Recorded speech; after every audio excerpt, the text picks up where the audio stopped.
Hi, Corey. Thank you so much for posting your persuasive speech. I really did enjoy your speech. I think your topic was one that really meant something to you, and that did show through.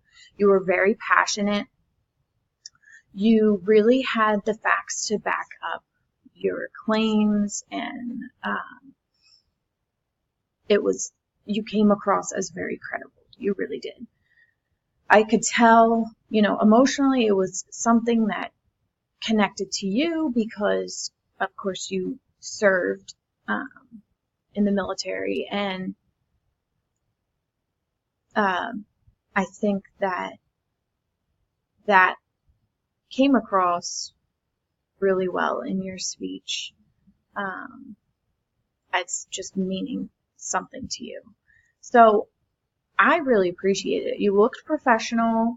I think you did an excellent job of keeping the audience engaged. You kind of, spoke at a few different speeds to kind of just like it kept me engaged the entire time I was watching your speech.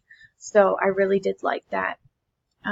And I thought you ended your speech and it was a great ending to it. I could tell you spent time organizing, and I really appreciated that. So thank you so much for your speech. I really did appreciate watching it. And yeah, I think you did a great job overall. That was wonderful. Thanks.